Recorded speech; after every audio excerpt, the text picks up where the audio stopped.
Welcome to Battlestar Galactica Scattered Hopes, a fleet management tactical roguelite set during the Second Cylon War. You command a Gunstar, leading a fleet of survivors escaping the fall of the 12 colonies.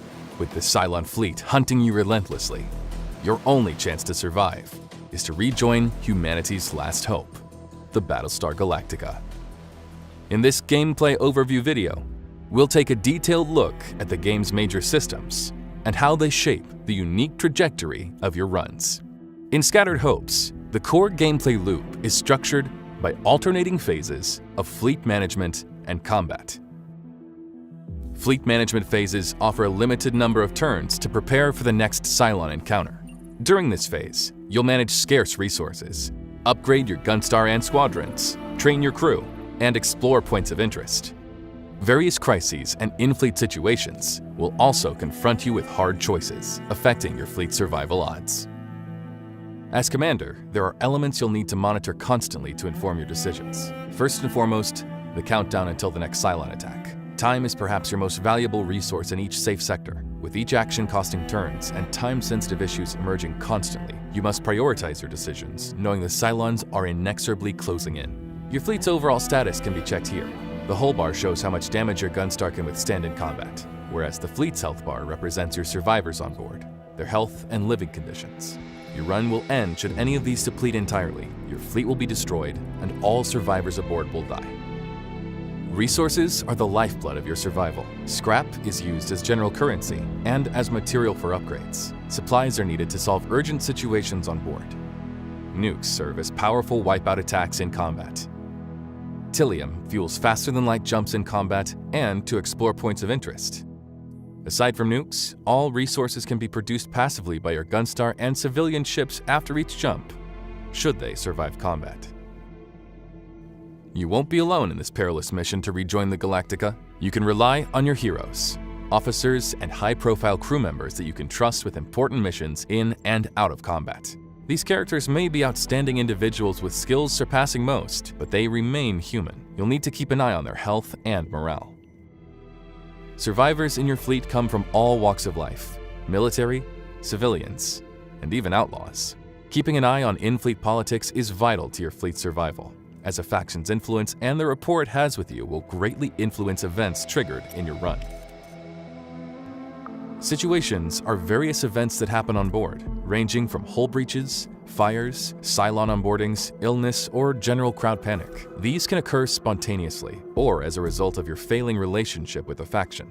They may also happen as a consequence of incurring extensive damage in combat. You can resolve them by sending one of your heroes to deal with it directly, or by utilizing supplies. Keep in mind that some situations may pose risks to your hero's safety and could, at worst, cost them their lives. You can choose to ignore them, but if you do not address them by the end of the indicated countdown, your fleet's health will degrade significantly. At some point, you'll discover that some of these situations are actually a result of sabotage from an infiltrated Cylon. Nobody can be trusted, and you'll need to unmask the imposter through a dedicated investigation. Crises are more complex events that will require you to step directly into the Combat Information Center. After listening to the briefing, you will be offered two choices on how to address the issue.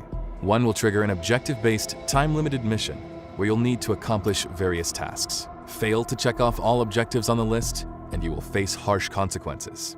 The other choice will offer an immediate but often costly solution, whether you pay with dwindling resources or by losing favor with a hero or a faction, knowing that these tense relationships may trigger even more crises in the future.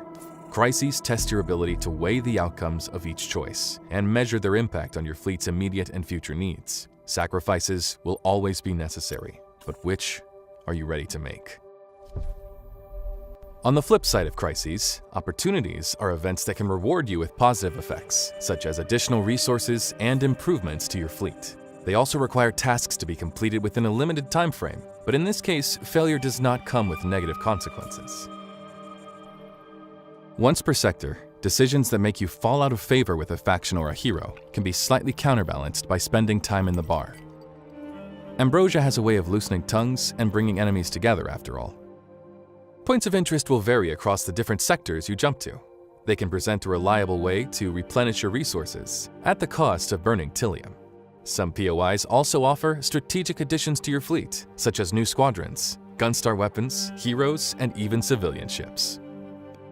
By sending heroes to explore POIs and solve situations, they will gain experience and acquire traits. These can facilitate their missions within the fleet, such as increasing the rarity of POI rewards, or unlock new skills, such as manning Gunstar weapons and piloting squadrons.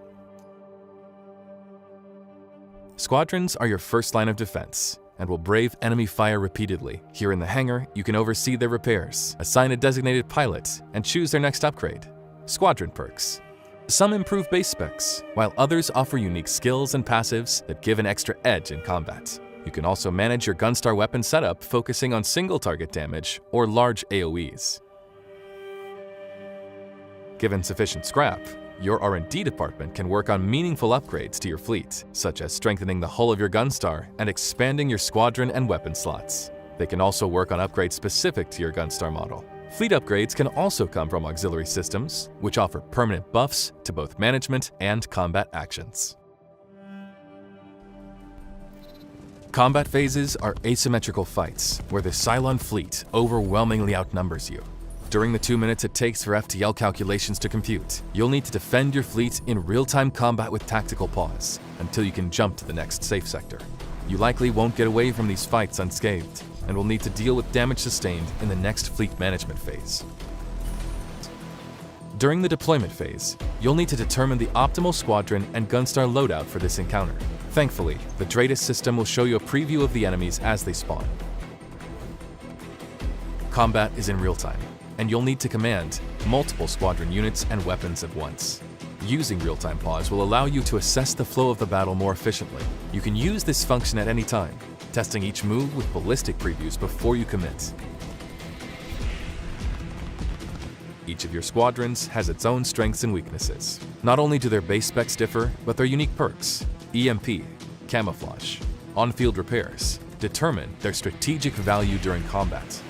As you progress in your run and apply more squadron upgrades, you'll come to understand how each unit can handle specific enemy matchups. Gunstars have different starting weapons according to your starting fleet, but you may acquire any type of weapon during your run. Some of them are activated manually with a targeting system, such as nukes and missiles. Others are activated automatically with areas of effect surrounding your fleet with automatic targeting. Cooldowns can be lowered with hero traits and auxiliary systems. Enemy units you encounter will be varied, attacking you at close or long range. Some may have special effects and buff their allies. You will also need to defend your fleet against the main ship, which can also use devastating weapons against your fleet. Once the FTL calculations are finally complete, you'll need to recall your squadrons before you jump. If the situation calls for it, you can order an emergency jump at the cost of extra tilium and leaving fighters behind. Should you survive the encounter, you'll be able to choose a reward, which varies between extra resources and blessings that cancel out negative consequences in the following management phase. Regardless of if you succeed in rejoining the Galactica, you will gain a resource you can invest in meta upgrades, faith. Enough of it, and you can drastically improve the survival odds of your next fleet by giving it a head start with extra resources, or upgrading the overall rarity of hero traits and squadron perks it will be offered. Trials are a series of feats and tasks you can complete during your run. Doing so will grant you knowledge, which unlocks access to new starting fleets, squadrons, and more. This gameplay overview video barely scratches the depth of Scattered Hope's systems. Stay tuned for more deep dive content.